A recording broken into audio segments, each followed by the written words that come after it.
Hi everyone and welcome back to Stephan Livera podcast brought to you by Bold. For American listeners, go to getbold.io and you can buy Bitcoin there. Now joining me today or rejoining me today is Ben Kaufman. He is over at Keeper now, people who don't know, Ben has been around in the space for a while, has done a lot of memeing as well as a bunch of development around things like hardware wallets and Bitcoin security and things like this. So Ben, welcome back to the show. Yeah, thanks for having me again. It's been a while.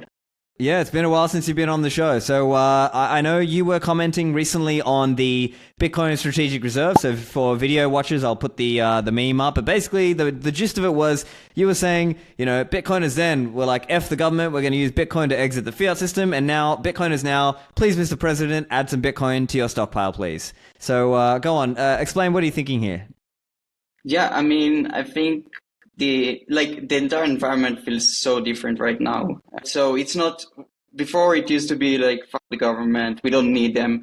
We're doing our own thing. We want to be completely separated. Now, I'm not saying it's bad that the government will buy Bitcoin, right? Eventually, it's something that we expected to happen.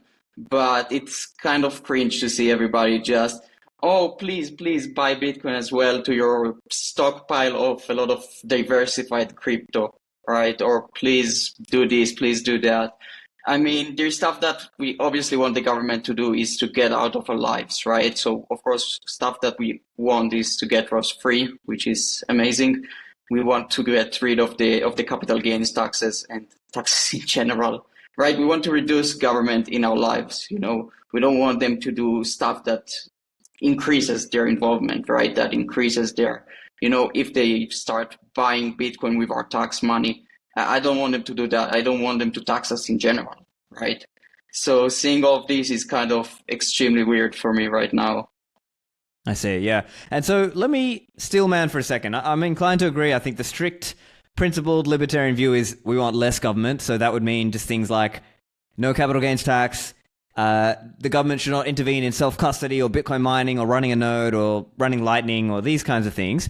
But let's steel man for a second. Someone like, let's say like a Pierre Rochard might come back to you and say, well, hang on, Ben, if the government adopts Bitcoin, does that contribute to taking away their seigniorage income? Does that contribute to pushing people towards a Bitcoin monetary standard in some way? Yeah, I mean, I think it will be great if the government will actually stop using, their own fiat currency and start relying on Bitcoin. That's the end goal, right?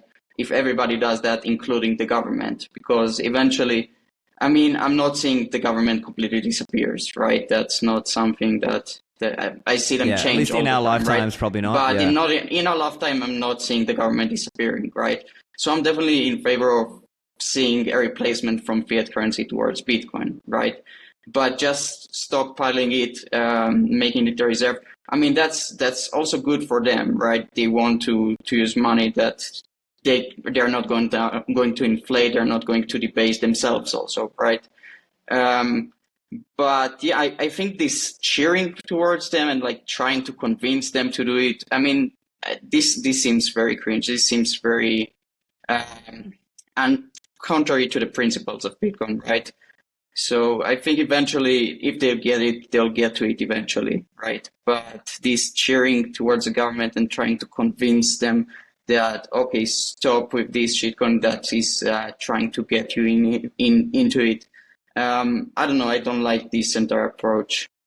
Yeah, and so I'm curious as well on the point about stopping shitcoin. So this is, to explain a little bit of the context, there's been some, let's say, people commenting that essentially Ripple are trying to either undermine the US government strategic reserve or that they are trying to get the government to buy their bags, right? To get the government to, at least the US government, the US state, to purchase XRP.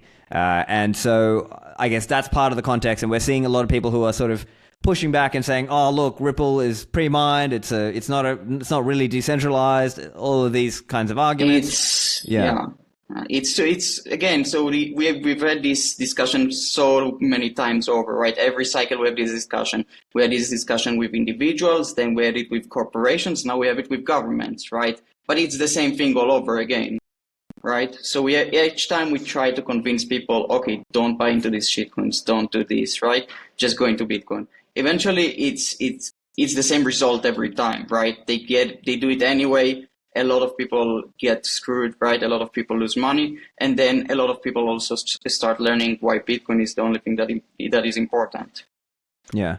And so I'm curious then, from your perspective, do you see a role for engaging in the political process as a Bitcoiner, or do you see it more like, no, just go full cypherpunk, cypherpunks write code and build products and services aspects only? On the personal side, I'll definitely not engage in politics in any way, not try to do anything. I'll definitely go the cypherpunk approach, right? But in general, I think there is a place for people who will also engage in politics and try to influence, because we see that this also helps, right? We see it with Ross. We hopefully will see it more with changes that are coming now in the regulations, right? So we see that this also helps. It's not my favorite approach to do stuff. It's not something that I will get personally involved in, but yeah, I definitely think that it's valid and it seems to be working. So you see, like, someone should be doing it to try to, let's say, minimize the state. Someone should be doing it. Somebody that thinks this is the right approach, I'm definitely in favor of them trying it. Yeah, and so I agree with you on that, but let me again try to steal man. So I'm thinking someone like David Bailey of BTC Media, the company behind Bitcoin Magazine and the Bitcoin Conference. He might say, look, we pulled off a coup. We managed to get all these people to sort of get them to care about our issue of Bitcoin. And maybe this is the first step to get a quote-unquote Bitcoin strategic reserve. And then after that, maybe we can get capital gains taxes taken away, or the right to self-custody, or the right to do Bitcoin mining. What would you say to that? Yeah, I think it's definitely the right, we're going the right direction now, right? We cannot rely on that, because then eventually if next 4 years they are great, but then the next guy is not going to do so great with us, right? So we cannot rely on that, but it's good when it works, right? It's not going to work all the time. It didn't work the last 4 years. It might not work the 4 years after, right? So this is the problem here. It's always changing. It's not something that you can rely on. So let's try to achieve as much as we can while we have the guys on our side in the government, but definitely don't rely on them, and especially not for the future. I think those are totally fair comments to have. So let's focus again now to the more technical aspects of Bitcoin. I know this is an area that you have been professionally involved in for years in terms of development of Bitcoin software and hardware that relates to self-custody and things like this. So do you want to just kind of give an update, like an overall sort of sense? Where do you think things are in terms of Bitcoin self-custody technology? Yeah, I think it's, in general, we can see huge improvement all the time, So when I started with it, I was working on Spectre back then. The solutions were very, very bad back then, I would say. You didn't have any good way to do multi-sig in a self-sovereign way. You didn't really have a lot of integration. Hardware wallet integrations for multi-sig were just beginning. It was all very, very early. And even before I joined, it was even more early, and I'm sure it was even worse, right? Right now, you can definitely see how things are improving. You can see that we have more solutions and more interesting things that are happening, right? So instead of just having multi-sig, you can do a lot of other stuff, either with some services or with Miniscript, which I'm sure we'll talk about later.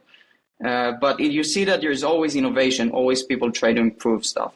It's really great direction, I would say.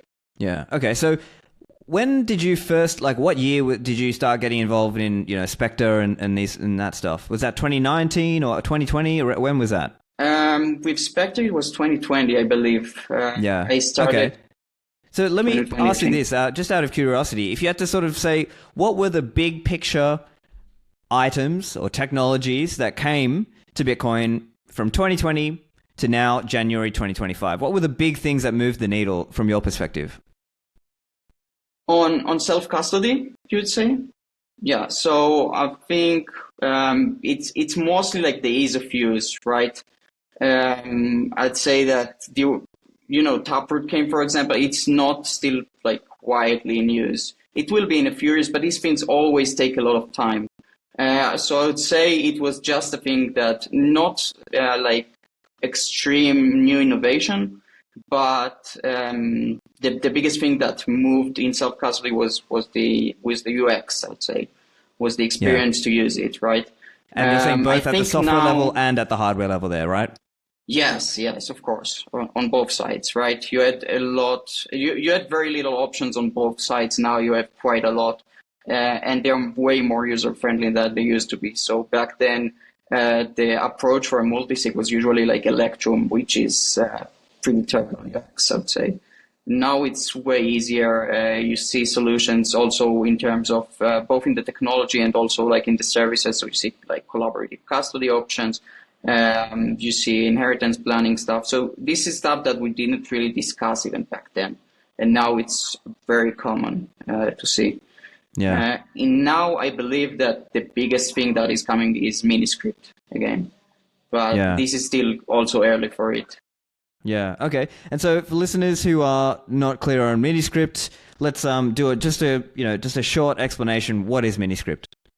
Yeah, sure. So you could think about it as a programming language for Bitcoin, right? As a simplified programming language. So in Bitcoin, the way it works is that you can program the spending conditions, the conditions in which you can move coins on the chain, right? So when you send it to someone, you're essentially locking it to a certain set of instructions of how the next person can spend it, right? So I send it to your address. Now I locked it into your private key, right? And only your private key can spend it. So this is like the simplest thing you can do, right? To send it to a specific key of someone. But instead of that, you can do more interesting stuff. You can have more instructions, right? You can have a multisig where you send it and it's locked into 2 out of 3 keys or 3 out of 5 keys, right? You can do other stuff which was not really around. You can do stuff, for example, to lock the coins for 3 years, let's say, right? So I send it to you, but you cannot spend it for the next 3 years, let's say, as an example. You can do various constructions, various spending conditions in general, based on time, based on which keys can spend it, based on the specific conditions that you want it to be able to be spent, right? So when I create my wallet, I can decide if I want the funds that I receive to be locked to a single key, multi-signature, or whatever, right? So this is what Bitcoin is capable of. But until now, it wasn't really common to do anything beyond single sig or multi-sig key, right? Because it's very difficult to program this stuff in Bitcoin, right? There is the script programming language, but it's very limited. Okay, it's very limited. It's very hard to work with, I'd say. It's very hard to audit the things you do, and it's very hard to use it in a way that is interoperable between wallets, right? So Miniscript, what it does, it kind of gives you a higher level on top of it, which makes all of this much easier. It gives you a way to do this in a way that is working with multiple wallets and gives you a lot of options in your spending conditions. This is in general Miniscript. It makes the spending conditions of your wallet much more flexible. So with that in mind, what do you see as the most interesting or useful applications of Miniscript? Yeah, so this is the thing. With Miniscript, it is so flexible that there can be so many use cases, right? For example, with Bitcoin Keeper, what we did is we implemented the first one as an inheritance key. So let's say you set up your multi-sig wallet. Let's say you have a 2 of 3 multi-sig. And when you set it as a normal 2 of 3 multi-sig. And you define an extra key, which is an inheritance key, which is not active.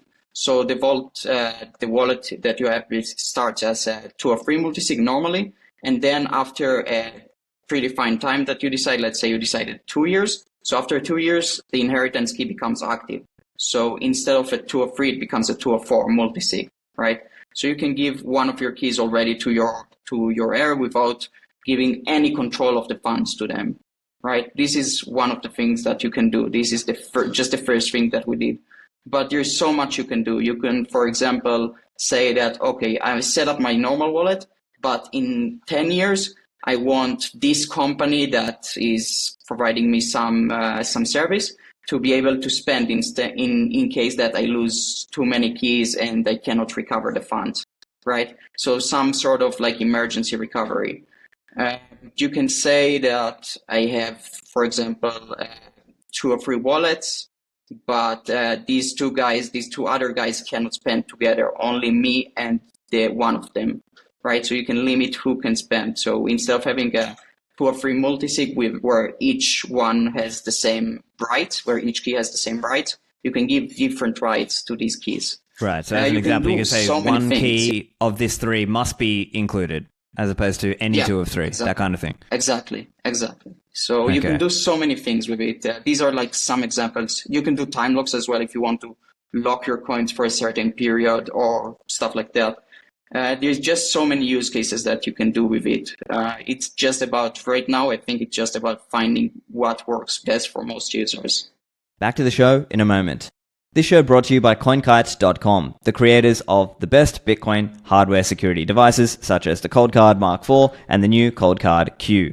Now, we use Bitcoin hardware security devices to keep our keys offline, our private keys offline. Now, the way these work is you can do that setup, write down your 12 or 24 words on the seed word cards, and keep that secure. Now, you can use this device to interact with the Bitcoin network using software such as Sparrow Wallet, Electrum, or Vector Desktop, or Nunchuck as a few examples. Now, you have a range of security features that you can use with these devices, such as Passphrases, you can use Seed XOR, or my favorite is multi-signature. Now, if you're starting in a basic way, just start with the device and the USB-C cable, plug it directly to the computer and use it that way, and then later improve your setup. But I believe these devices are great at helping secure your coins, especially as you start to migrate up into multi-signature security. But don't be disheartened or don't be scared away.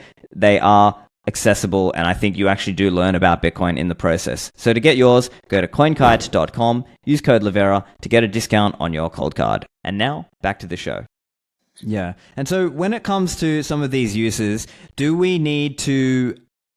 Is there any kind of refreshing or recycling of coins that's required to maintain these time locks? Or can you explain a bit on that? Yeah, sure. So in Miniscript, right, you can define the time locks to have like different stages. So let's say you start as a 2 or 3 multisig, and then you want that in 5 years, okay, I want also this new key to be activated, right, to be added. Or I want it to become a 1 of 3 instead of a 2 of 3, right? You can do this stuff of like different stages at different times. And then the way that you need to define each time is you have 2 options, essentially. You have an absolute time where you say, okay, in 5 years, I want this wallet and everything in it to have the conditions to apply to this wallet and everything in it. Or you can have relative time lock. So each time you receive a UTXO, the timer starts for it, right? So these are essentially your 2 options. These are the 2 tools, right? So as I understand, that's CLTV and CSV, right? So check lock time verify, which is the absolute time, and then CSV, which is the relative lock time, as in I send you the coins and you can have that you can basically decide how you want to decide when you want to spend it, if it's relative to the time that you receive it or just as a deadline. In general, like at a block height, is it? You can set, I think, for the CLTV. You can say also, it's you can say also a timestamp, but it's more common to use block heights. I see. Yeah. So in that example, I guess you have the choice then, or maybe depending on the scheme you use, it's either, the 10-year example where maybe it's a block height thing, or I guess in the relative example, was it, you correct me if I'm wrong, is it about 1 year or so that people would use a relative time lock, and then that's the one where you might need to cycle it? Yeah, so the thing is, with a relative time lock, you have a much lower limit of what you can do. So with the absolute time locks, you can do for decades. There's no worry on that, really. In the relative time locks, you can only do it for, I think, around 1.5 years, more or less. Right. And so then that's the one where you might need to be a little bit more cautious, or at least aware that if you, okay, so as an example, let's say it's, normally it's a 2 of 3, and after 1.5 years, it degrades to a 1 of 3.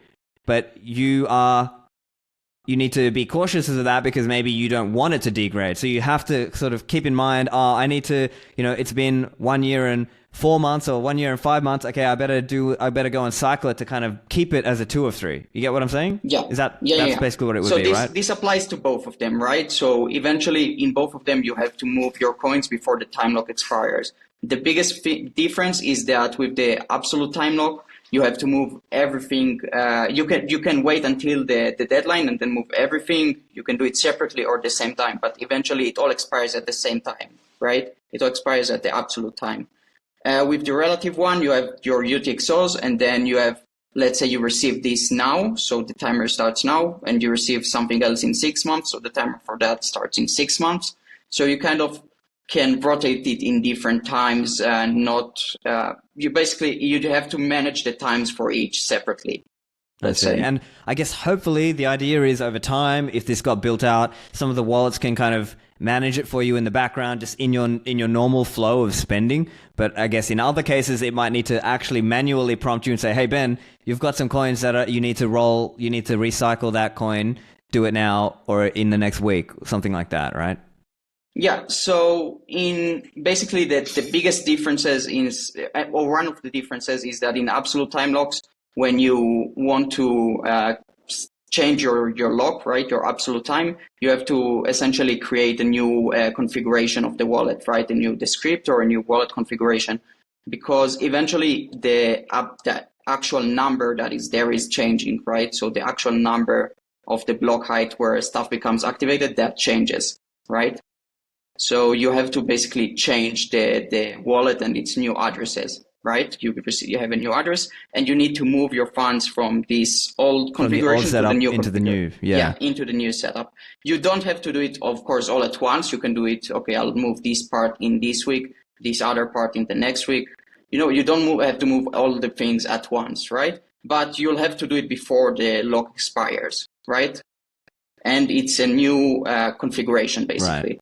And to be clear, this is not your coins are destroyed after this time. It just means your coins have changed security model, right? Just for listeners who are thinking, are my coins expiring? No, it's that your security model has changed because maybe you initially thought you were in a 2 of 3 threshold multi-sig context, and after 1 year, it's degrading into a 1 of 3 context. And I don't know, maybe back when you set it up, you were all good, handy, everyone was kumbaya, and then maybe after 11 months, you fall out with one of the guys in the multi-sig, and now you're worried that, you don't want him to be able to have sole control. That's a context where you would need to sort of think, okay, actually we need to cycle these coins and move them out before this guy has single control and able to spend the coins, as an example. Although, I mean, in practice, if you did fall out with some guy in this kind of thing, maybe the other two would move the coins out anyway, but whatever, just for the sake of example. Yeah, but then again, you can decide that they cannot move without you or that you can move without them. So that's the power of Miniscript. You can decide whatever you want, essentially. And so let's talk a little bit about the setup process for this, because it would be a new flow, right? It's a new thing. Most people are not used to that. I mean, most people are just used to like a typical single sig or maybe a multi-sig if they've used it in kind of a guided context. So what does the setup look like here when you want to create more advanced spending conditions using Miniscript? So it's not that different really from a multi-sig, right? So you still have all of the same concepts of storing the descriptor or the configuration as your backup, right? Yeah. So let's just quickly, just for new listeners, just to make sure everyone can follow along. For sure. The super quick explanation of what's going on here is, in a multi-signature context, you need to back up not only your private keys of your device, but also this kind of like an extra file. People call it the output descriptor, or sometimes there's kind of like a configuration file. And this is like an extra thing. Basically, it contains the public keys of all the keys associated with that setup. And this is an important thing that you keep for backup purposes. And so that's just one thing, I guess, for listeners who aren't sure what that is, just kind of take it as read, just kind of take it as assumed. It's a thing you need to back up and keep. So go on. Yeah. Yeah, so basically the reason you have to back it up is because you need to be able to reconstruct the actual spending conditions that will appear on chain, right? So if you have a 3 out of 5, and then you're spending only with 3 of your signers, right? But you have the public keys, the actual information of all 5 signers on chain, right? Because you have committed to 3 out of 5. So all these 5 have the public keys, the public information on chain. So this is why you need that. In Miniscript, it's the same thing, but you need also the rest of your conditions, right? So not just the public keys, but if you have like a time lock, then you need to define, okay, so I also have this time lock. It's a very similar format. It looks very similar to a descriptor, to a regular descriptor, but it's essentially just have all the spending conditions instead of just saying, okay, these are the multi-sig keys. But this is the same thing, right? You just have to make sure that you back it up. And then the setup process is really depending on the tools you use, right? And what you want to achieve. So for example, in Keeper, where we for now we offer the inheritance key, we'll soon implement more things, but let's start with the inheritance key as an example. So you basically select, okay, I want to do an inheritance key vault of 2 or 3. So then you select your 3 signers, right? The normal keys that you want to use. Then you select the extra signer, and that's it. You have the wallet created. Everything is equal. So just in that example, we have 4 total keys, right? So it's 3 that like you and let's say you and your family or whatever, you're going to use those 2 or 3 primarily. But the 4th key is held by some third party, maybe it's a company or maybe it's like a trusted, some other distant family member or a close friend, and they are sort of designated as your backup person in 10 years time or something. Is that the idea, or how do you see that? Essentially the idea is, you can have it with a family member, close, distant, whatever. You can have it with a lawyer, for example, if you want, when you keep it with your will, for example. You can have it in various ways, right? So it depends on how the user wants it.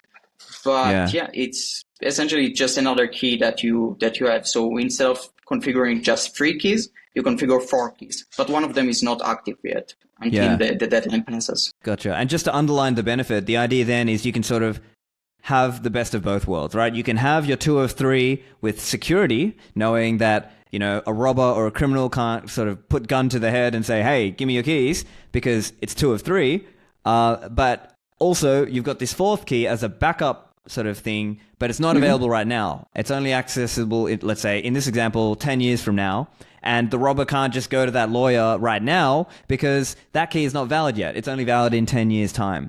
That's the idea, right, in this context, yeah? Yeah, that's basically the idea. Yeah. And so then, as an example, let's say you do that setup and it's now been 9 years. And now, because let's say it was coded on absolute time lock, and you now want to refresh it again for another 10 years because, in 1 year's time, let's say that lawyer, he's now got single access to your family, generational wealth or whatever. So at that point, you need to, I guess, refresh or re-roll the setup to do a new one. Yeah. So essentially all you need to do is, for example, with Keeper, all you need to do is go to the settings and say, reset the inheritance key. You select a new time that you want it to be activated, and you move the funds, basically. That's it. You make a transaction to move the funds, and that's it. So it's a really simple process. That would involve moving a setup. So let's say in this example, 9 years have passed. You need to refresh and roll that setup and change the lawyer key or the inheritance key. And you are now spending out of the quote-unquote old setup into the new setup, because that's the you need to move that coin to, or all the UTXOs in your old setup to put them into the new context where you've got another 10 years time of inheritance and redundance, I guess. It's kind of giving you this redundancy in your backup process as well, because let's say hypothetically somehow you and your family screwed up and you lost your 2 or 3 keys. The lawyer is kind of like your deep backup case in 10 years time. Mm-hmm. That's the idea. Exactly. Yeah, and so I think so. If you don't, go on. No, if you don't want the lawyer to have the access, right? So let's say in the last year, the last month, whenever, but before the time lock expires, before the time lock passes, You just move the coins. That's all. You do a normal transaction and that's it. Yeah. Gotcha. And so, yeah, I think this could be quite valuable. I think a lot of listeners might be thinking, okay, yeah, I'm hodling these coins and I'm holding for the long term. But this is a common thing you hear is people are sort of worried about inheritance. They're worried about being able to pass their keys down to their heirs, to, whoever. And so I think this might be an interesting option. But I guess for now, it's quite early days in terms of Miniscript being, let's say, popular and kind of used and people knowing what it is and how to do it. But I think, to me, it seems like this is going to become more popular, right? I think it is sort of the direction things are going to go, because this is not, I guess, let me explain it this way. This is not trusting a company to uphold your spending policies or, let's say, 10-year backup or whatever. This is using Bitcoin protocol. So I think that's an important point just for people to understand, like, this is happening at the protocol level. It means the Bitcoin nodes are checking, the signatures of these transactions and making sure, yes, is that a valid transaction? It's checking at that level. It's not happening at a company level. Exactly. So it's just an important thing for people to sort of grasp the difference between what's happening at the protocol level versus trusting a company to do that for you. Mm-hmm. Yeah, this is the absolute security. It's as secure as Bitcoin itself, right? So instead of trusting a company, so for example, we had in Keeper, we had the service of inheritance key. Before that, before using Miniscript, it was basically depending on a server that we were running for you, and we had like a deadman switch logic there. But it was using eventually a server that is controlled by us. Now it's using Miniscript, right? Now you don't have to trust us anymore. Now you're completely independent. Yeah, I see. And so let's talk about some of so we've spoken a bit about the inheritance case. Are there any other sort of key big cases that you want to talk through? Yeah, sure. So the things that we're considering now, for example, is the case of an emergency key, right? So instead of just saying, okay, we have an extra key, you're saying you have a key that is the sole spender, or that, in addition, of course, to the normal setup, can be a sole spender. So let's say you have your 3 of 5, right? Your 2 of 3. Everything is great, but then you lost access to 2 of your keys, or to 3 of your keys in the 3 of 5, right? Let's say even you lost access to all of your keys, right? You have 0 keys with you now. So if you configure this emergency key and you have it somewhere safe, or have it with a company, with someone that you trust, right? You can still recover even if that happens, even if you lost everything, right? So this gives you really high level of security from losing your funds, right?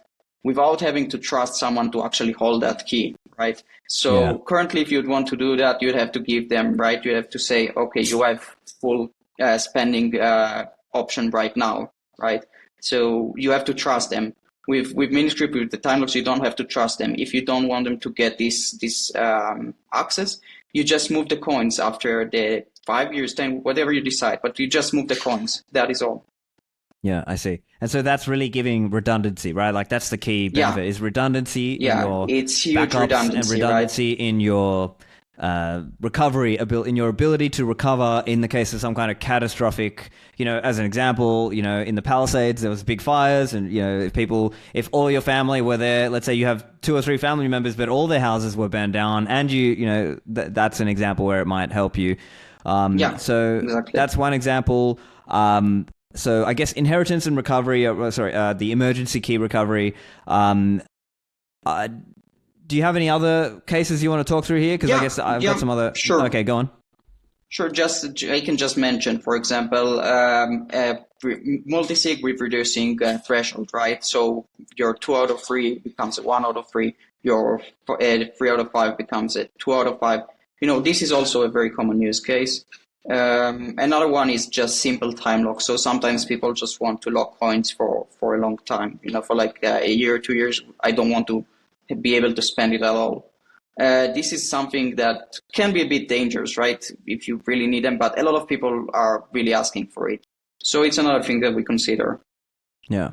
Okay. And now I guess there is a conversation as well to be had around how does the user verify what's happening here, right? Because that's part of, like, Bitcoin security has all of these elements to it, right? Part of it is letting the user, have their 12-word seed so they can kind of take that out of one device and put it into another. But another point here is around verifiability, right? Knowing, this is, that my software is not lying to me. Yes, this is actually the setup that's being created, right? Now, I guess part of that is, I guess nowadays that you're getting these bigger screens on some of these hardware devices, so I guess that's part of it. But can you explain what is it going to look like for the end user to understand that, yes, it is correctly a 10-year setup, not a 1-year setup or something like that? Yeah. So when you set up a multi-sig, for example, with your hardware wallet, it shows you on the screen all the cosigners, right? So every key that is involved, right? Right. So I guess just for listeners, this is kind of known as like the registering the quorum sort of setup. Yeah. But go on. Exactly. So when you register it on your hardware device, or when you use it with your hardware device, then you can see all the keys that are involved. So you can make sure that, okay, these are really the keys that I want to have in my multisig, right? These are the real signers that I want to have. With Miniscript, it's similar. So instead of just verifying the public keys, you also verify the conditions. So this basically the hardware wallet itself will show you, okay, so this is the conditions for the spending, and these are the keys involved, instead of just showing you the keys involved. Yeah, right? I see. So in that example, you would want to see, okay, I've set an absolute time lock, and this is the block height. And so that's something that you would need to, maybe this is, I guess, your app might guide the user here, or people might be using a professional consultant to sort of walk them through a setup if they're dealing with lots of money and they're not kind of Bitcoin technical experts. That, what does it look like there? Yeah. So basically, usually the spending conditions look like the descriptor format. They look very similar. So the only thing is that instead of just saying multi for multisig, it will say, like, for example, and or. So it will just give you like, or for example, the after or all there, right? So it's not too, it's still a bit technical, but it's not too complicated to release. So let's say engineer readable, but not normie readable. Yeah, it's definitely engineer readable. For normies, it will be hard, right? It can be a bit hard, but also just reading the XPubs in general is also a bit hard, right? So eventually you either trust or you get help, because eventually in Bitcoin security is always hard and always requires some kind of either trust or help. Right. Yeah. Okay. But yeah. Okay. Yeah. So, one thing. So let's get one other question around the device support. Right. So, can you just list out what devices are supporting this right now, and what it's going to take to sort of, make it happen more broadly? So basically, in order to securely support it, every device which offers a screen has to show the information correctly on the screen, right? So it has to be able to process and show you the information so you can verify that it's correct. This is like the big challenge. This is why it took so long for Miniscript to become popular, right? Because Miniscript started 2020, 2021, something like that. But it just now starting to actually see being used, right? By everybody, right? By not just super technical guys, because hardware wallet support was very crucial part, and it took a long time.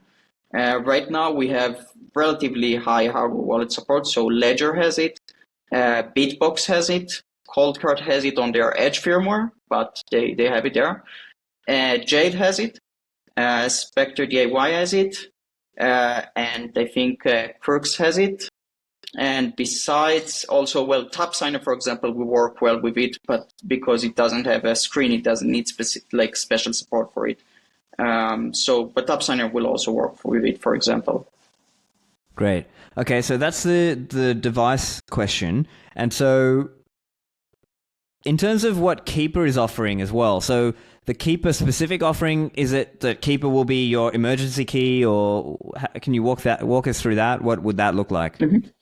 Yeah, so you can decide, for example, that your Keeper hotkey, like the mobile key that Keeper generates for you, it can be part of your multisig, right? It can be the emergency key, or it can be just normal part of your multisig, right? You can decide who you want it. So if you want it to be not just another key that you control, or you want it to be someone else's key. But eventually it's completely flexible in that sense. You can just decide. Yeah, so with Keeper, we also offer you the mobile key, of course, which also support Miniscript. But again, this is something that is on your device. So you should be careful with it eventually. Yeah. Okay, so I think these are the kind of the key points.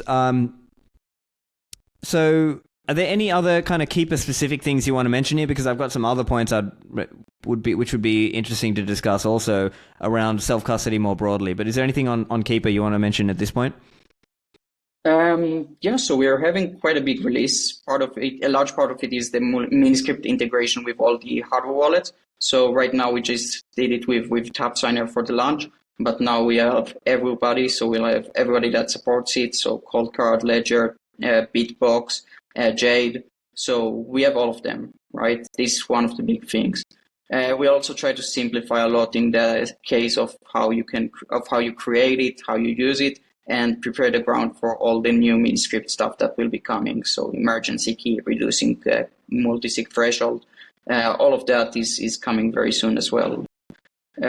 Besides, we also have some very big changes in terms of like a complete new design for it, a lot of stuff that is coming soon. So yeah, just very excited about that. So in terms of Miniscript adoption, do you foresee there being standardized Miniscripts or standardized formats here, like so that people find it easier to think about? Like it might be that a standard thing is to have a 10-year recovery key. Or do you see that happening? Is that part of what it's going to take to get more people across the line? Yeah, so you don't have, of course, you don't have to like decide if it's 10 years, if it's 2 years, but you have to eventually. I do think we'll have like certain templates which become like the more prominent, right? Because right now we're still kind of in the phase where we explore what people are most interested in doing, right? Okay, so some people might prefer to do a 305 with one extra key. Some people will prefer an emergency option. Some people will prefer to do something completely different, which I haven't mentioned or even thought about maybe. So there is so much flexibility that it's hard to predict what people will want. And I guess it's early as well. Offer solutions. Yeah, it's an interesting point. Exactly. To me, it's like a parallel of how, you know, in those earlier years, yes, multi-sig existed, but people were still figuring out what were kind of the setups that made sense for a lot of people, right? Like this idea of 2 of 3 or 3 of 5, those became very popular setups for a reason. And so maybe it's a similar thing with Miniscript, that there'll be certain quote-unquote templates or standardized setups that become popular because that's just kind of, it makes sense for a lot of people to use that instead of doing like some crazy non-standard, whatever, 4 of 9 multi-sig, 4 of 7 multi-sig or something, right? There'll be a reason why certain kinds of setups just make sense. And then I guess over time, the market will sort of, you know, people will get used to that and be like, oh, okay, this is kind of a standard template. This is how you do it. And then there'll be consultants who help teach people how to use that. And there'll be apps that help you how to, you know, use those. Yeah, I definitely think this is becoming the future for it. With multisig as well, it's a very good point. We used to have like people trying a lot of things, and we kind of converged on the 2 or 3, 3 or 5 because this is what made most sense eventually. I think here we'll see the same thing, right? So people will start with a lot of options and converge into what works best for the most of the users, right? And then we'll see better support for it from consultants, from hardware wallets, maybe even. I think this will help us eventually make it as easy as possible to the users. I see, yeah. Now, I guess this is another common, I know this an issue you often like to talk about, which is the issue of passphrases or multi-sig. And I think the general argument is that passphrase is basically just like a really bad 2 of 2 multi-sig. Is that still your stance, or do you still see a use for passphrases? Of course, I see use cases for passphrases for advanced users. I wouldn't generally recommend them though. If you have some certain case where you want to like hide something, maybe it can. This is like the only use case where I would like a duress scenario that. Where like the criminal has you gun to the head. You have to give them something. But not really from the security or recovery, let's say, perspectives, right? Because eventually this thing is kind of like, right, you have 2 pieces of information you need to protect, and you need both of them at the same place at the same time in order to spend, right? So if you want to spend from your single sig with a passphrase, you'll have to find your passphrase that you hopefully wrote down somewhere, or maybe you memorized to some extent. It's a bit hard to memorize well with a secure passphrase, but it's not impossible.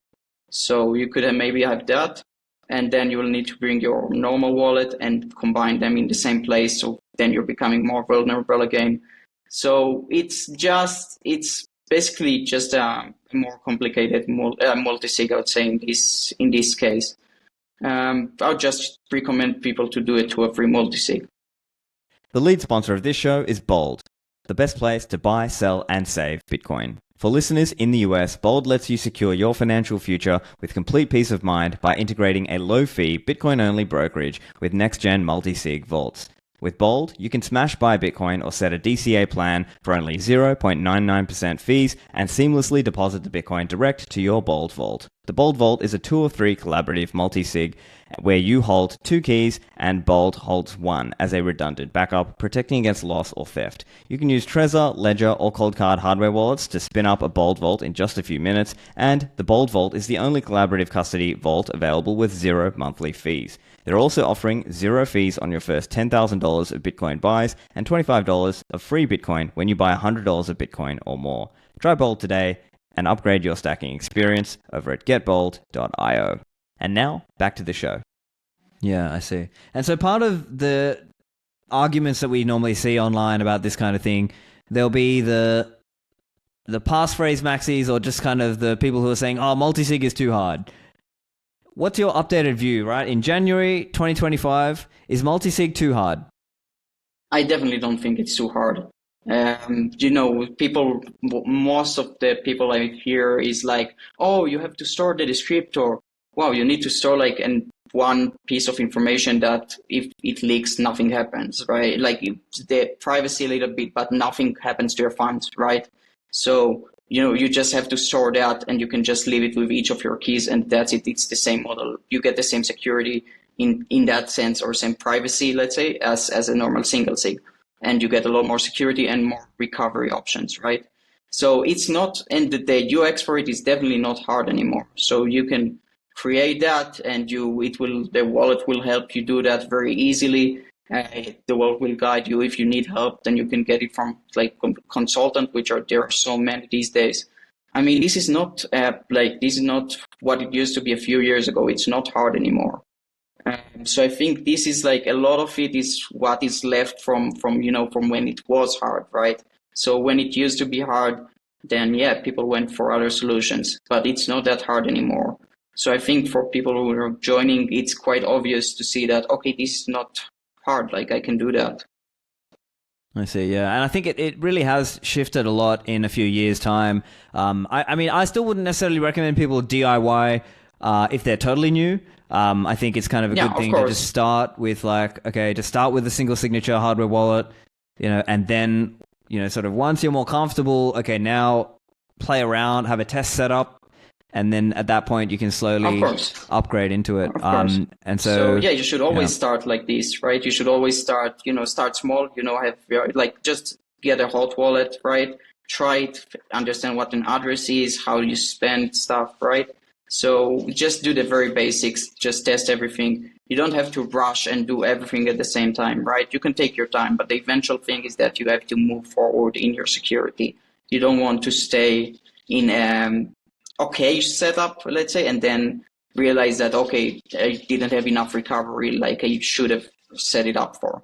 So you can take your time, but eventually it's something that you should be doing. I see. And so more broadly, self-custody in general, there seems to be... Now, you and I and sort of maybe listeners of this podcast, we're sort of in somewhat of a bubble or an echo chamber, right? Because, there's probably 100 million or more people who have some form of Bitcoin, maybe even hundreds of millions who have some form of Bitcoin exposure, right? A meaningful amount. Maybe they hold some coin on an exchange somewhere or with a custodian, or maybe they're just buying the ETF right now. As I'm sure you know right now, the fees on main chain are quite low. Is it just that a lot of people are onboarding through the ETF or MicroStrategy and that they're not interested to self-custody?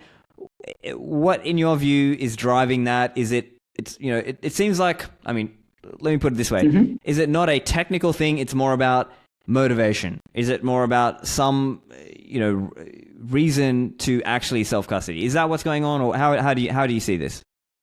Yeah, so I think it's mostly just that people aren't aware that either aren't aware or not willing to take the responsibility of self-custody, because eventually self-custody means, okay, I don't give the responsibility to someone else. I take full responsibility of myself, right? This is something that is hard for people to do, right? If they are relying on a bank account, and then if something happens, that's the bank's fault. I need them to fix it, right? Even if something really bad happens, like eventually they try to avoid taking responsibility. So bad stuff can happen, but at least it's not my fault, right? That's kind of the thinking that is preventing it, I think. With Bitcoin, they have the opportunity to take the responsibility for themselves. I don't think everybody will want that. So I think this is like the main thing. Yeah, it does seem that way. And it seems that, a lot of people talk about how, Bitcoin, as an example, when people come to like Bitcoin scaling conversations and saying, look, 8 billion people can't use Bitcoin on chain and all this stuff. But we know that today it's only a small fraction who self-custody, at least in terms of the number of people. Now, those people who do, they may be the whales, they may be the people with a lot of coin. So by coin value, it might be a lot of people are self-custodying, but by numbers of people, maybe not so much. Yeah. I mean, again, if you have just $10, then you don't have to, right? Anyways, right. You can. And it might not be economical because that might not be economical, right? So for the smaller things, maybe it's not the end of the world, right? But eventually we want as many people to be able to self-custody at least the larger part of their funds, right? And right now we aren't really facing this issue, right? Fees are very low still. Eventually, I do think we will face this issue, right? It's a matter of time, but I think stuff will happen again that will push. Another FTX might explode. People will eventually realize that, or more people at least, definitely more than now, will realize that self-custody is the right way to go. So it will be something like, I don't think everybody will want it eventually, because again, taking responsibility is not the easiest thing, but I definitely think that more people will want it than right now. Scaling is of course very important, but we probably have a little bit of time still, and probably we're not gonna have to onboard 8 billion people on chain ever. Right, because it'll only ever be a fraction of that number. Just a fraction will even want to self-custody. Just a fraction will actually use Bitcoin, and just a fraction will have funds that are worth enough to actually do it on chain, and not just, okay, if you trust, eventually if you trust it for a few dollars, that's not the end of the world. Yeah. And so I think it's fair to say, at least today in 2025, there's a lot of quote unquote headroom. We have a lot of space for more people. If they want to self-custody, they can. It's quite relatively cheap. I mean, you can buy a good hardware device in the range of $200, and hitting the chain, is, quite affordable. So as long as you have, an amount that's worthwhile self-custodying, above even a few million sats at today's prices, which is, let's say, a few $1,000s worth of Bitcoin, it's probably worth your while to do that. So I guess it's just an interesting thing, because it's sort of, people go back and forth on like, oh no, we're not scaling well enough, or, there are people talking about, why haven't we got covenants yet? These kinds of things, when maybe, it's not necessary right now. I guess part of the arguments are sort of that, okay, maybe we need to, I guess the steel man would be, oh, well, we need to get this particular covenant in because the government is going to block these upgrades in the future. I guess that would be the argument. I'm not 100% sold personally. Like, I think it will eventually just be seen as like, it's just neutral technology. Everybody wants it. But go on. If the government can block it, then we have bigger problems, right? I think that's like a stage where if they can block an upgrade, they can probably do a lot of other stuff. Maybe the upgrade isn't even the biggest problem in that case. Possibly, yeah. But I think, and I'm curious as well to get your thoughts. Like, I'm just kind of commenting a little bit on how I've seen the space develop a little bit. I would say in let's say late 2021, 2022-ish, there were a lot of people using wallets like Moon Wallet as an example. So MUUN wallet, right? And so as an example, that wallet did hit the chain a lot. It was just using on-chain transactions and using swaps to kind of do Lightning in the background. So it's kind of like you would pay on-chain and then Moon's server would pay the Lightning invoice for you in the background. Now, that resulted in a lot of on-chain volume. My speculation or my understanding of what happened is, we had the whole retardinals or ordinals, inscriptions, BRC20, runes, whatever, that kind of craze happened in 2023. And I think my read of that is a lot of those users kind of got quote unquote chased away because, the fees went on-chain up. The on-chain fees rose quite a lot in terms of getting into the next block. And so that probably chased a lot more people to using Lightning and maybe custodial Lightning and maybe some Liquid and maybe Arc and things like, other L2s.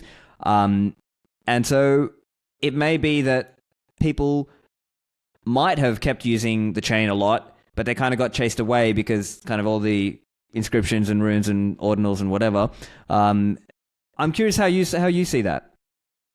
I mean, in terms of if you want to look to consider like spam in general on-chain, it's something that you cannot, like if they have the funds to spend, if somebody is willing to pay for it, you cannot really call it spam because eventually it can just be moving coins between my two wallets back and forth for all of eternity if I have the funds to do it, right? If I'm rich enough to afford it, right? And how do you know if that is spam or not, right? These are like normal transactions. So eventually, you cannot call like stuff that is paying the fees spam, I think. Eventually, we need to deal with, okay, this is like what the fees are for, right? To filter the transactions, right? To get the most high priority transactions, like any other service, right? So when you have a lot of customers, you raise your prices, you get less customers, right? Supply and demand, it's easy, right? So eventually, we have to deal with the fact that the block space is scarce, right? And we'll have to deal with higher fees eventually in the future. Whatever it's because of ordinals, whatever it's because people actually use it in transactions all the time, whatever it's like big entities that are coming and doing settlements on chain, right? So eventually something is I think in my view, it's destined to happen, right? So I think I disagree a bit on the spam thing, but I kind of agree in the end, right? Like, here's how I see it. I think it wouldn't make sense for me to say, oh, look, Ben, your email, I sent you all this spam email about, random products that you don't care about. But, I paid the fee to my email provider, so therefore it's not spam. Well, no, not really. Like, you didn't want it. You set up, to protect from emails. This is why proof of work was kind of invented, right? So this is like the original use case of proof of work, right? So if they provide the proof of work, if we in the sense of Bitcoin fees, right? Eventually they use proof of work, you mine Bitcoin, you get it, right? This essentially Bitcoin is the online proof of work. So even in the case of emails, it would still, right? It would still happen, right? If they're willing to pay the proof of work, then this is going to happen. You cannot really prevent it. You would still call eventually. it spam, no? Right? Like you would still. You can call it spam if you want, but it's not going to change anything, right? It's just the way you. And that's you where call I agree. it. So I agree that I still call that stuff spam in my mind, but I also do not believe it will, like, that we would be able to stop it with some kind of, Bitcoin core change, because I just think they would route around it. I think the more advanced arguments are more like, okay, could you sort of make it difficult enough that the spammers just go away?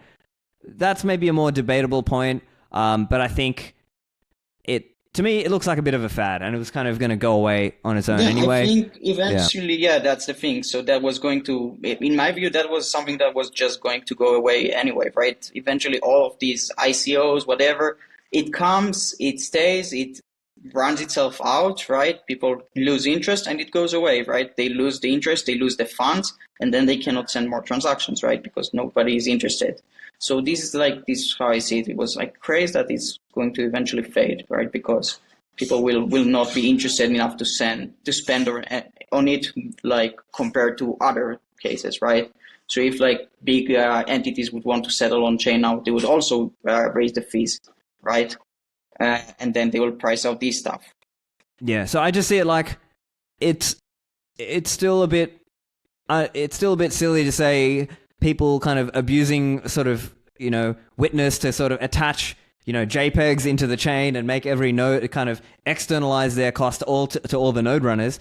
That to me is a bit, but at the same time, like I said, I don't think we'll be able to necessarally stop it with a chain. We just kind of have to let them there's stuff price that you out. can always consider. Yeah, you can consider reducing the limits on the size of what you can touch, right? Your witness size.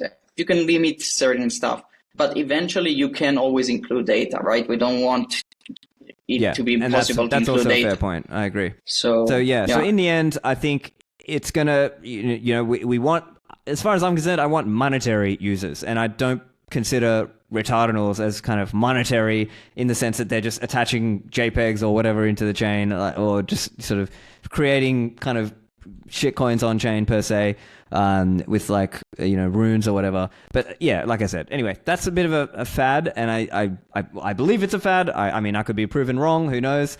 But it seems to be kind of on the way down. We'll see what happens there. But in terms of getting more people on board, getting more people to self-custody, what do you see as, I guess, catalysts for that? Do you think it's just education? Do you think it's just people getting wrecked on the next FTX? Do you think it's like, if a government were to crack down and then that's the point where people are going to start, caring about self-custody? What do you think?